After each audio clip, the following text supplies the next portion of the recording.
morning, ma'am. Ano po ipapakarga nila, ma'am?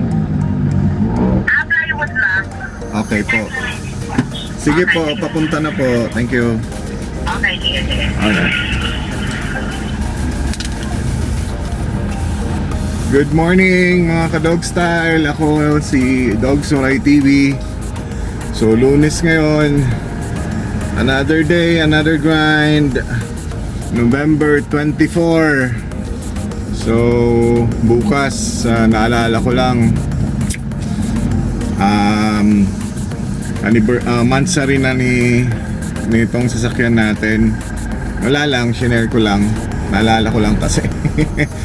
Okay, may first booking na tayo galing dito sa Imus.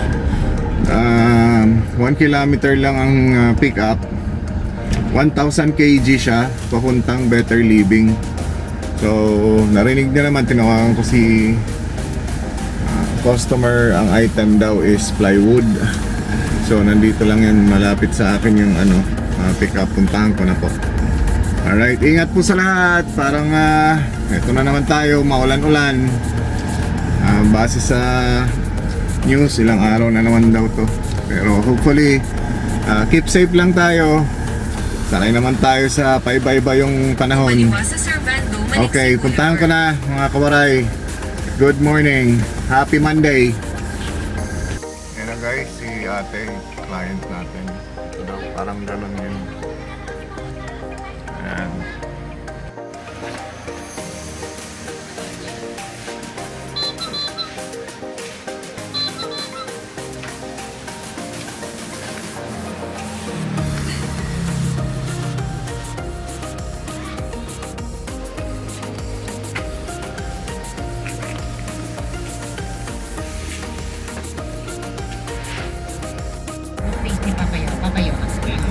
Ayos na mga ka-Dog Style, mga kawaray. Oras natin 11:14. Na-drop na natin yung ating mga karga, pati yung sumabay sa ating tao dito sa Don Bosco. So hanap lang ako ng bago. Balikan ko kayo. Thank you. Good morning sir, Lalamove. Ano po papadala? Ay, mga platform na lang, mga process, yung mga gamit. Tapos may kasabi na dalawang tao at talaga na ng 200. Tapos magdadagdag ng 200 sir sa tao, dalawa to? Dalawang tao lang, tapos mga gamit lang sila ng mga damit. Okay. Paano yung toll boss? Toll fee? Ay, sagot na rin po. Hindi kasama sa payment. Doon na lang sa pag drop off? Okay, sige po. Puntahan ko na po. Okay. Okay. And guys, second booking natin. Regular booking 1,000 kg. May kasabay daw na lalawang tao. Mag-a-add na lang daw si sir ng 200. Ang swerte 1,082. Okay na to. Long muna tayo. Long ride. Puntahan ko muna guys. Layo ng pick up pala nito guys, 2.2 kilometers. Alright, puntahan ko na po. Ingat, ingat mga kawaray. Na yung natin second booking pick up dito sa ano ba to? Paranaque. Punta tayo ng Santo Tomas, Batangas. Alright.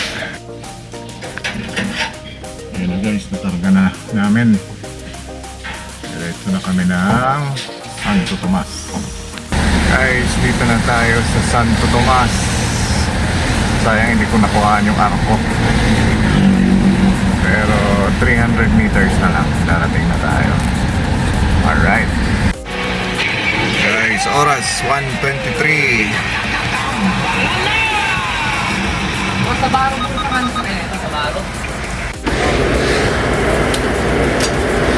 Ano tama namin? Tapon, nakano. Alright mga kawaray, na-drop na natin. Okay na. Abang-abang tayo ng bagong booking dito. Sana makakuha tayo dito sa Malapit lang naman siya. Parang, ang tawag nito, boundary siya ng Calamba tsaka Santo Tomas. Pero sana nga meron ano, abang-abang tayo. Hanap din akong makakainan ng lunch para habang nag-aantay pag lunch tayo. Labas muna tayo dito sa compound na to. Okay, maya na lang. Yun ang ano, makakainan.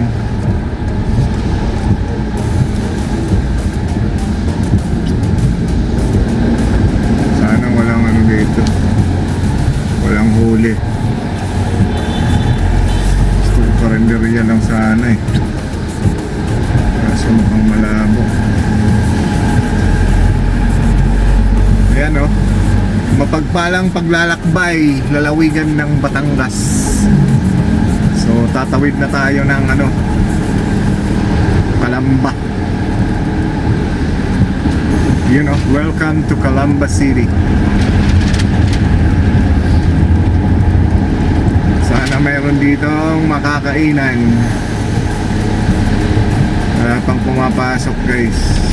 Pero mayroon dito yan, sure ball ako. Alas 2:14. Meron at meron yan. Kahit papasay lang. Oo. Parang yaki ganun. Kahit Bacoor, basta makauwi. Kasi magpapagas pa tayo.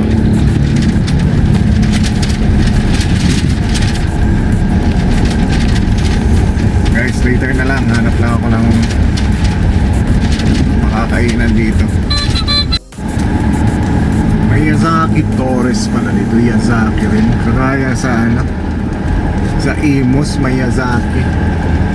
Ito rin sa Calamba meron, no? Yazaki Torres Manufacturing Inc. Isa. Right, hanap lang ako ng papagas. Tapos dun tayo tambay. Siguro 30 minutes. Bayan. Pero sana meron agad. Meron naman dito pero ano,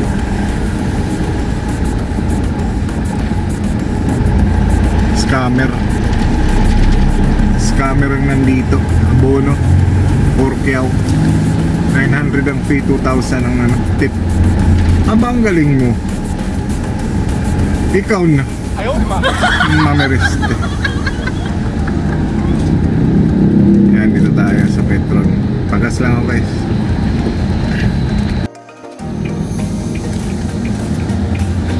Oras, alas 2:42.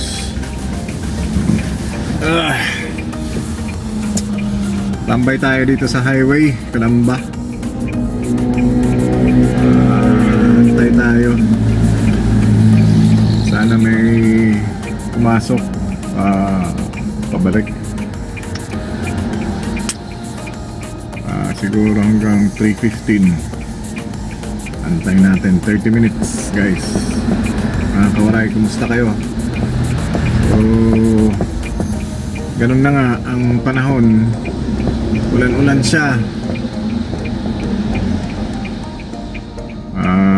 Walang hindi, tumitigil naman pala. Pero maya't maya may ulan dito sa yung trip ko na to. Ganun talaga siya. So guys, later na lang. Kawaray, kung meron tayong makuha, palitan ko na lang kayo ha. Okay, so good evening mga kawaray. Hindi na tayo nakakuha ng biyahe simula nung nasa Calamba tayo. So nagdesisyon na lang tayo na umuwi. Ayaw, di ba? Magbigay lang ako ng update. So nakadalawang biyahe lang ako for today. So sa dalawang biyahe, ang nakuha natin is 1,494. So sa 1,494, yung first booking natin Meron tayong 250 na additional kasi nagsakay si madam ng tao na tutulong sa pagdiskarga. And then, same din sa second booking, 200 naman. So, in total, 450. So,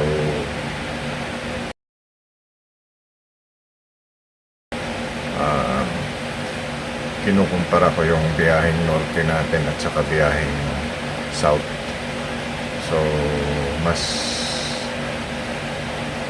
maganda ang north kasi syempre pag north marami kang mga bayan-bayan na sureball merong makukuha na booking pabalik. So, halimbawa North Caloocan ka or Bulacan, doon pag pabalik mo meron at meron kang makukuha based on experience yun dito naman sa kabila tsambahan lang siya. So sineshare ko lang para at least sa ibang mga baguhan or need more information regarding sa mga biyahe, sana makatulong yun. So that's it for today mga kawaray. See you again tomorrow. Bibiyahe tayo ulit, babawi tayo tomorrow. Okay, ingat.